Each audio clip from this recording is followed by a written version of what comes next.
Bonjour tout le monde, j'espère que vous allez bien. Je suis très heureuse de vous retrouver aujourd'hui après un mois d'absence. Donc j'étais partie en voyage pour ceux qui n'étaient pas au courant et là je peux enfin vous revenir avec tous les livres que j'ai achetés, que j'ai lus pendant mes vacances et d'autres agréments aussi que j'aurai à vous présenter dans d'autres vidéos parce que justement pour pas que ce soit trop lourd, trop long, je vais pas vous mettre tout ce que je me suis procuré dans la même vidéo. Fait qu'aujourd'hui on se voit comme vous l'avez vu dans le titre pour tous les livres que je me suis procurés en voyage et aussi avant et au retour du voyage parce que pourquoi pas faire une gigantesque vidéo d'achat. Je vais commencer tout de suite avec ceux que je me suis achetés avant et après le voyage, pas dans un ordre chronologique précis parce que c'est très peu important. Il y a des livres que j'ai achetés seuls, la plupart, en fait tous dans des librairies indépendantes. J'essaie de plus en plus, je dirais que j'ai pas mal réussi à ne plus qu'acheter mes livres dans des librairies indépendantes ou d'occasion. Certains que j'ai achetés donc seuls et d'autres avec mon copain parce que c'est merveilleux de pouvoir acheter des livres à deux. Alors, comme d'habitude, je suis allée faire un petit tour à la librairie L'Échange, qui est une de mes librairies indépendantes favorites.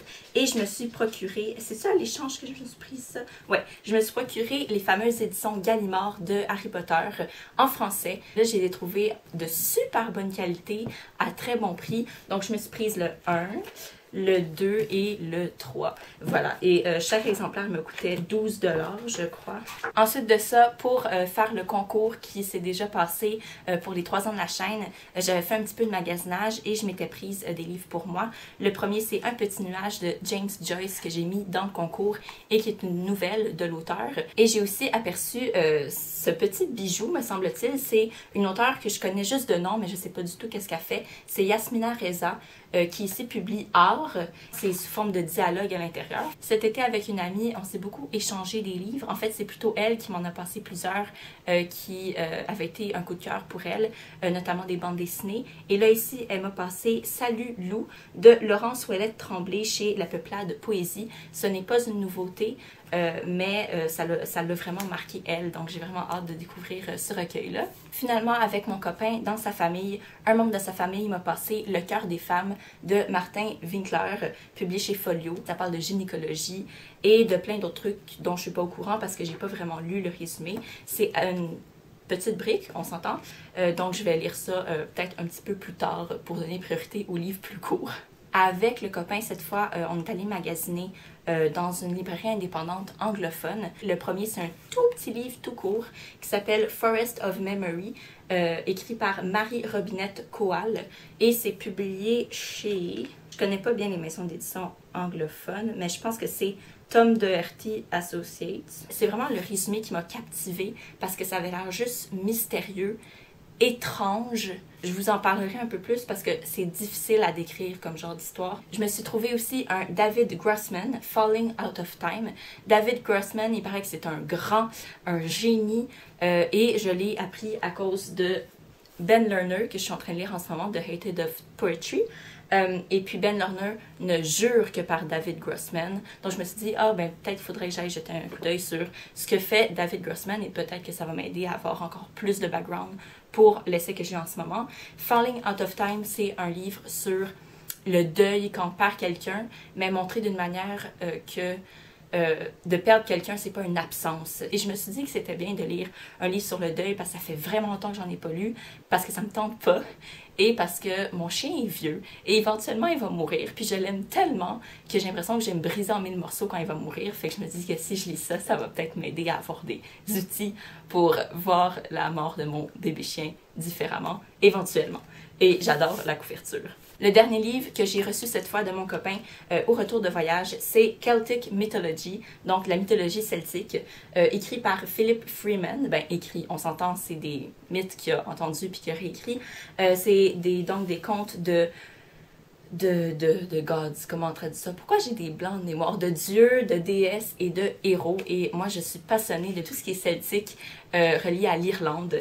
Et puis, ce que j'ai vraiment apprécié de cette anthologie, je dirais, c'est qu'on va parler des dieux et des héros, mais sous forme d'histoire. Fait que c'est pas comme un dictionnaire où on décrit leur vie, c'est que c'est mis en histoire, donc c'est vraiment plus divertissant à mes yeux. J'ai vraiment hâte de me plonger là-dedans. Maintenant, on arrive dans la partie que vous attendiez tous, les livres que je me suis procurés en voyage. J'ai eu tellement de plaisir, les gens, à visiter toutes les librairies que je pouvais à Londres et les boutiques de musées en France, à Paris.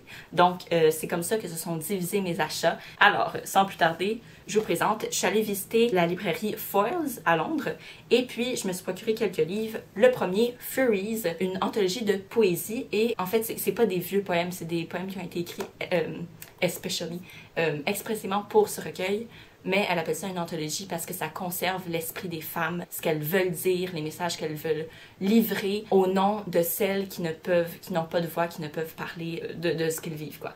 Et puis Furies, dans le fond, ça fait référence aux furies dans la mythologie grecque ou romaine. Et puis les furies, on voit ça souvent négativement, là, comme des femmes enragées, quoi, qui veulent tuer tout le monde. Mais en fait, ici, c'est un recueil sur les femmes combattantes et on va classer les différents poèmes selon la sorte de combat que mènent ces femmes.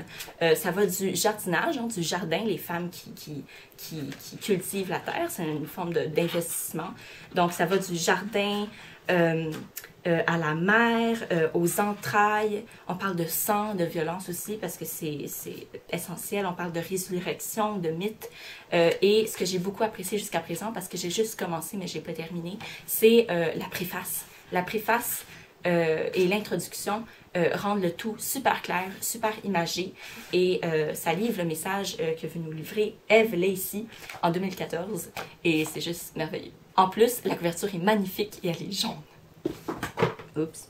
À cette même librairie où j'étais avec ma cousine, parce que c'est avec ma cousine que je suis allée en voyage, elle m'a trouvé une nouvelle de Virginia Woolf, Kew Gardens, et on allait visiter Kew Gardens, qui est vraiment un jardin à l'extérieur du centre de Londres.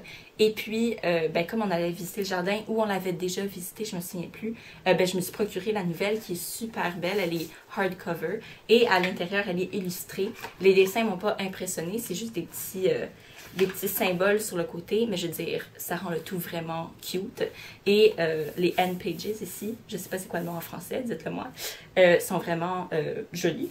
Et c'est merveilleux parce que c'est Virginia Woolf. Le dernier ouvrage que je me suis procuré à Foyles, c'est un Virginia Woolf, A Room of One's Own, dans une superbe édition que j'ai vue se promener depuis 1 an ou 2, puis j'en bavais.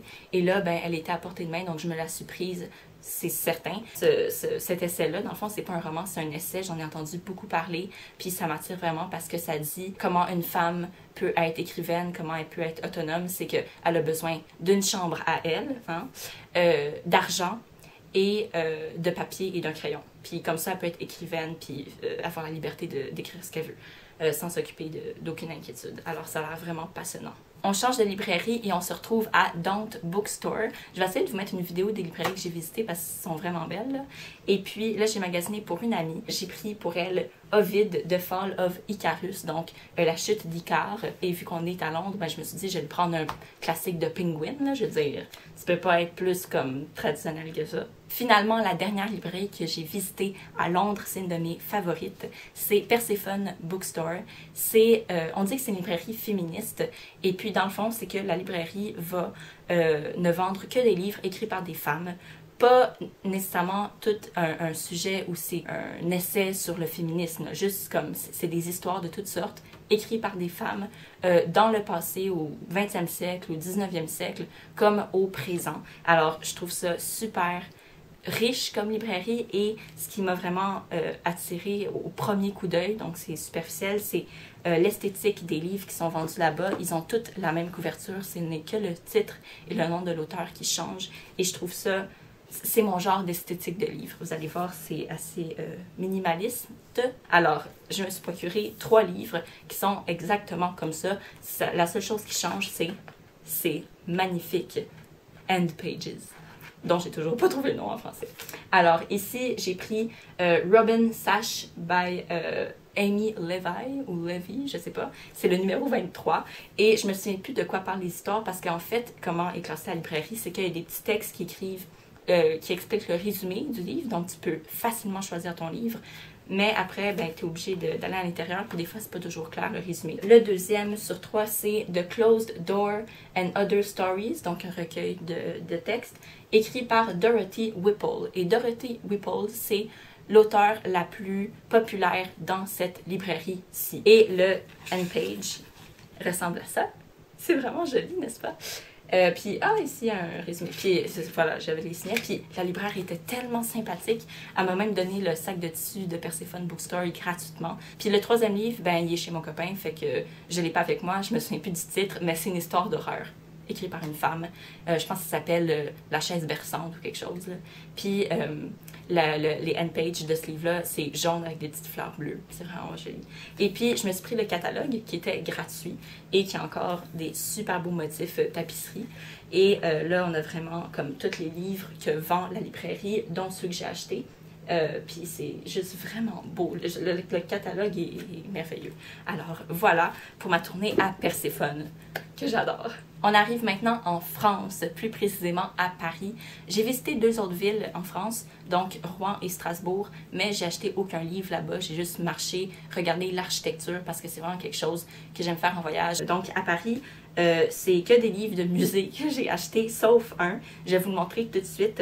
On est allé visiter, ma cousine et moi, le fameux Shakespeare and Company, donc la librairie, qui ne vend que des livres en anglais pour faire honneur à Shakespeare and Company, la librairie originale, qui ne se situe pas sur le bord de la Seine comme présentement, mais Shakespeare and Company, aujourd'hui, c'est une très belle librairie avec un étage supérieur où on peut lire en silence et juste comme l'ambiance de l'espace est juste vraiment accueillant, puis chaleureux, puis riche. Donc là, je me suis prise un roman de Fitzgerald, qui est un des membres de la Génération perdue, ce mouvement littéraire qui s'est créé durant les années folles. Je suis tombée sur dans le fond, cette collection de Penguin, ça se peut-tu que ce soit aussi eux?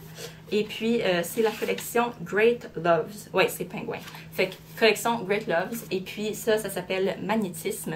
Donc, c'est l'histoire de 2 personnes qui sont vraiment attirées magnétiquement l'une envers l'autre, et ça m'a vraiment attirée. Je prévoyais pas nécessairement acheter... Non, c'est faux, c'est tellement faux. Je prévoyais m'acheter un livre de la librairie, mais je savais pas quoi.